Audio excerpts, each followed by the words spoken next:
everybody. My name is Alexander. I'm an exchange student come from Brazil, so forgive my accent, it's very heavy.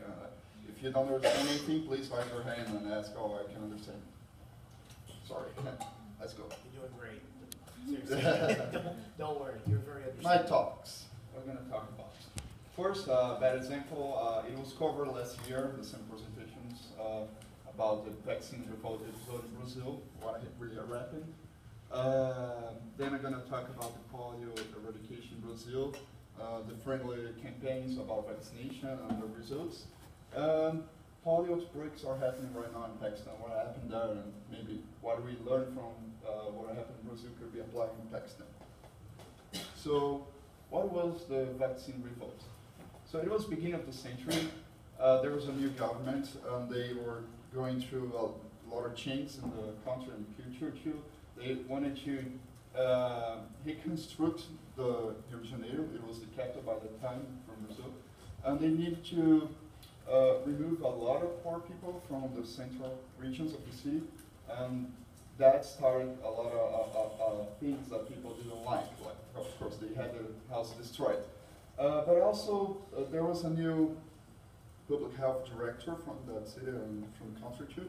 His name was Oswaldo Cruz. He started a lot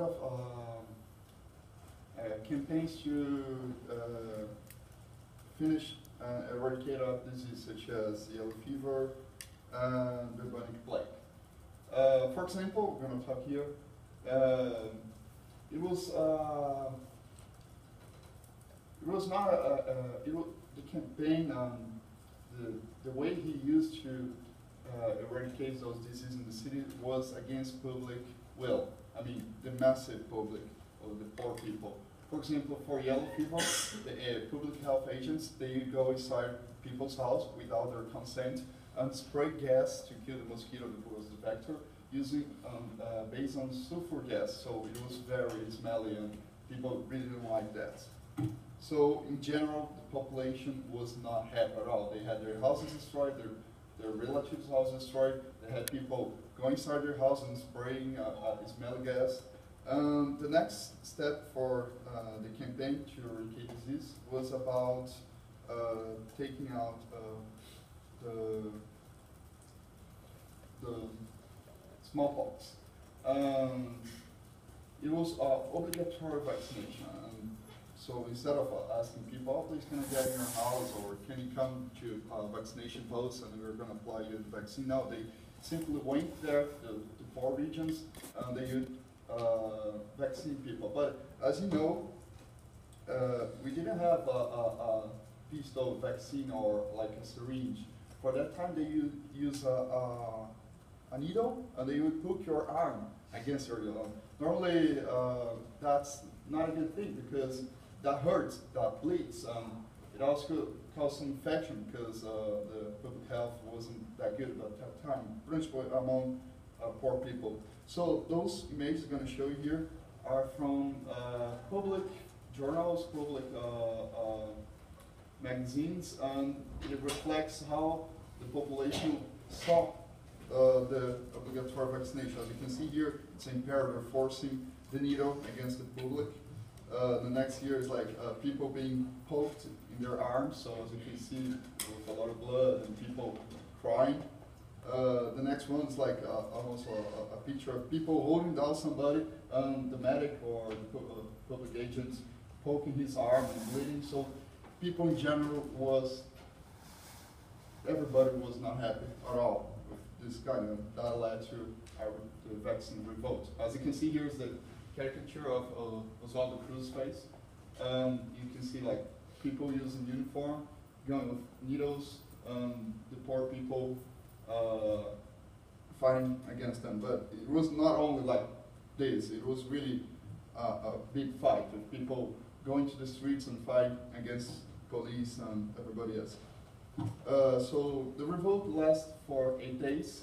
There were 30 people dead, a lot of wounded, many arrested, and many others sent to remote locations.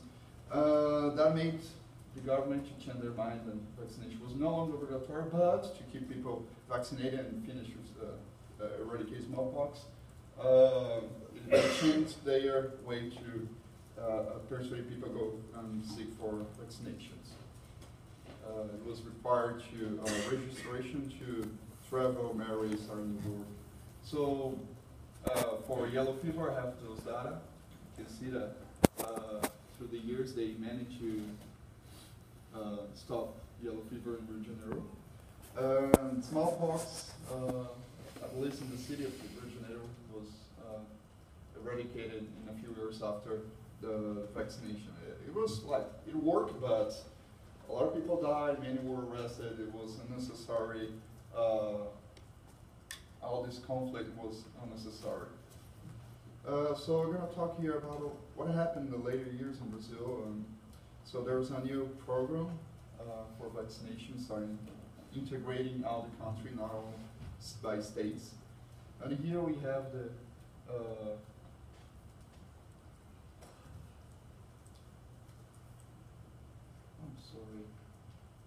yeah. So it was first mainly to focus on smallpox, but many other vaccines for other diseases were integrated in the program. So as you can see here, it's data showing polio. Pay attention to this graph here because we're going to recall it later. So as you can see, there was a resistance because first people started taking vaccines, but still there were a lot of people not accepting vaccines. Not only because Brazil being a green country, but many people didn't have any idea what the vaccines were about. In 1985, Pan American Health Organization started a new program to eradicate poliomyelitis in Americas.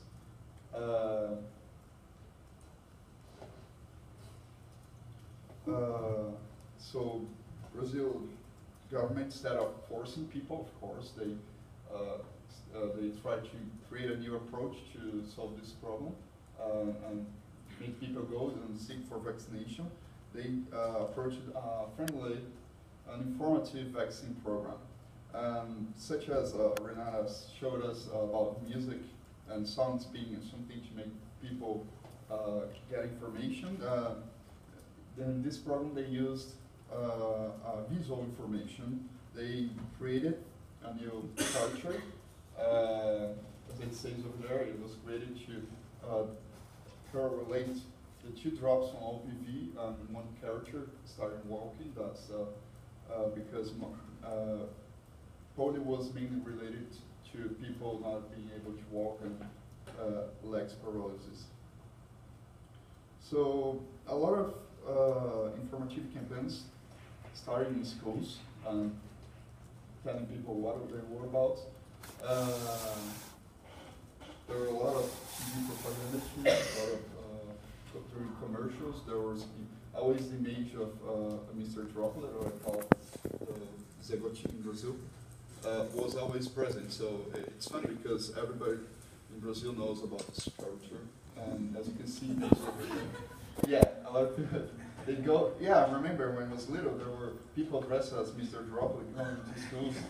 Yeah, but it's not only more friendly. There were also a lot of propaganda in TVs, as you can see. This is a friend from our TV age. Come on, everybody, let's go tomorrow's day to take vaccines. Take your children, go with your parents. So it was informative, but also persuasive for children because it was very friendly. So the campaign showed a lot of good results. Instead of 5 years, it took 1 year less to eradicate polio in Brazil. Here's an image of when the president received the certificate of polio eradication, but the next frame you're going to laugh because during this formal event, Mr. Droplet was present there. Everybody with suits, and there was a guy dressed as Mr. Droplet because he is always related to a successful vaccination. But after being associated to polio, it was also associated in many other campaigns. So you can see through the years, it's always present with a friendly, informative campaign telling people to go and take vaccines. So they tried other ways to make people be surprised. what happens if you don't take vaccines. But it brought a bad image. It was shocking. People didn't like it at all.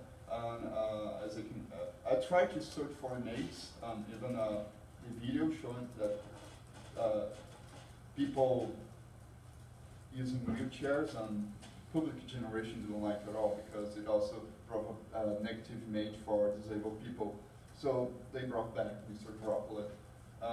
Brazil is going to start using, instead of OPV, a vaccine, a shot against polio in a few years. And they studied about removing Mr. Garoppolo, but the public in general disagree with that idea, so he's going to stay with us for a while. So, Pakistan is still one of the countries with endemic poliomyelitis. Why? Because it's a big country, isolated areas, tribal control, mainly because there were many misconceptions about vaccines. There were stories about being used to sterilize people to decrease the number of Muslims in the world. Yeah, a lot of people thought about that. So, as you remember, they mentioned the polio vaccination in Brazil. So there was like a second peak, but then they managed to eradicate polio, and as you can see here, it keeps on, and it's growing back, mainly because of those factors.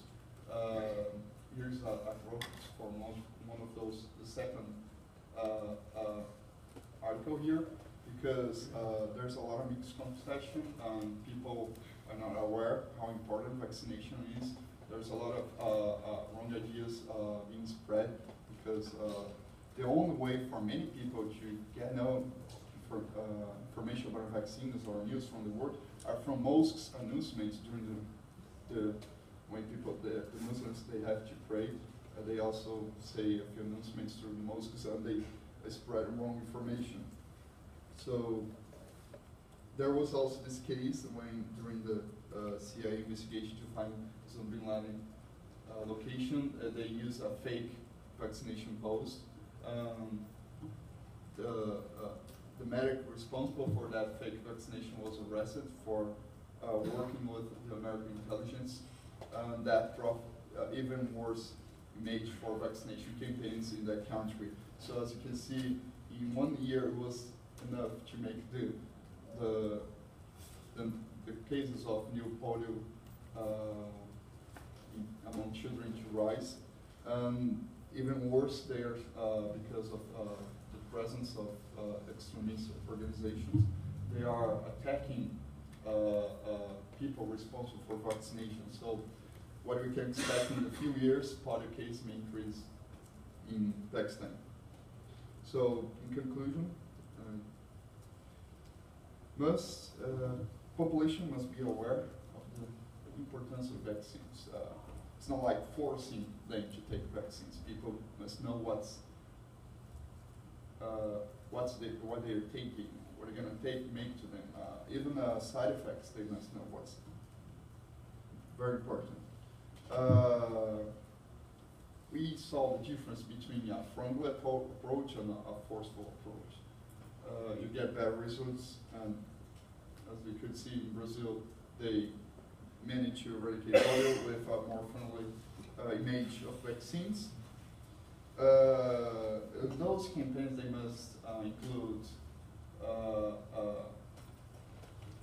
a lot of information. They need to make a research how to reach the entire population, or at least 95% or higher percentage.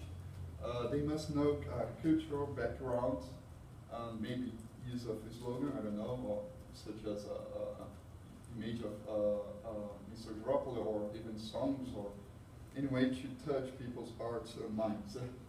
And of course, no use of military force or attacking people to make them take vaccines. So why I use this? Why did I do this presentation? Because Dr. B says during the class, many of you here are going to be doctors in the future. Many of you are going to be researchers, and maybe a few of you are going to start working in big international organizations or international programs about vaccines and vaccinations for population, for countries. So maybe if you start working or you're related to those kind of works, maybe my presentation will inform you or bring you a better idea of how to reach population. That's it.